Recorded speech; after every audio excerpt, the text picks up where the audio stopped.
এই ভিডিওটা কালী পূজার আগের দিনের চতুর্দশী ওই দিনের ভিডিওটা।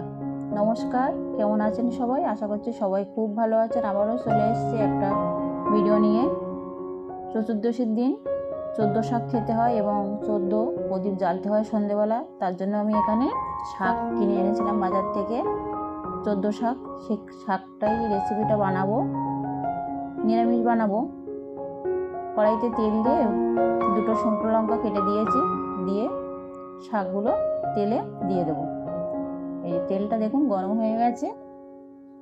আমাদের তো এই নিয়ম আছে বন্ধুরা, কালী পূজার আগের দিনে চতুর্দশীতে এই 14 শাক খেতে হয় এবং সন্ধেবেলা প্রদীপ এবং বাতি জ্বালতে হয়। কার কার আছে এই নিয়ম আমি জানি না, তবে আমাদের তো আছে, অনেকেরই আছে। যাই হোক, আমি এই শাকের রেসিপি বানাবো নিরামিষ, আর একটা রেসিপি বানাবো সয়াবিন আলুর তরকারি। সবাই কেমন আছেন বন্ধুরা অবশ্যই কমেন্টে জানাবেন। আর একটা কথা বলবো বন্ধুরা, অনেকেই দেখছি সাবস্ক্রাইব করছেন, আবার আনসাবস্ক্রাইবও করে দিচ্ছেন। যাই হোক, যার যার ব্যক্তিগত ব্যাপার, ভালো লাগলে সাবস্ক্রাইব করবেন, না লাগলে করবেন না। আর বন্ধুরা, কে কোথা থেকে এই ভিডিওটা দেখছেন অবশ্যই কিন্তু কমেন্টে জানাবেন।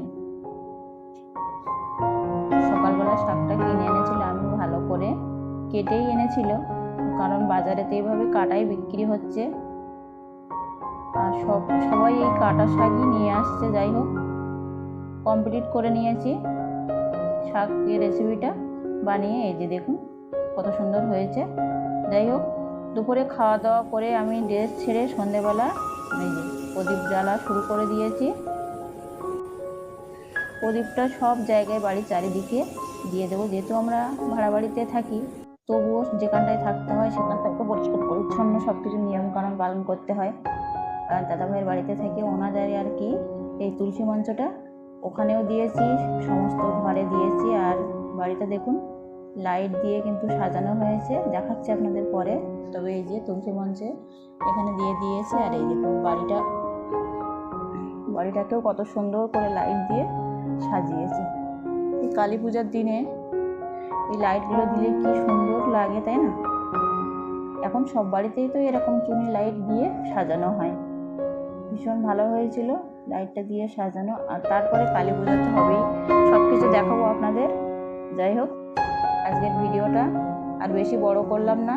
কেমন লাগলো অবশ্যই কমেন্টে জানাবেন। যদি ভালো লেগে থাকে একটা সাবস্ক্রাইব করে পাশে থাকবেন। দেখা হচ্ছে অন্য ভিডিওতে। ততক্ষণে সবাই খুব ভালো থাকবেন, সুস্থ থাকবেন, সাবধানে থাকবেন। আবার আসছি নেক্সট ভিডিওতে। ততক্ষণে সবাই খুব ভালো থাকবেন। ধন্যবাদ সবাই।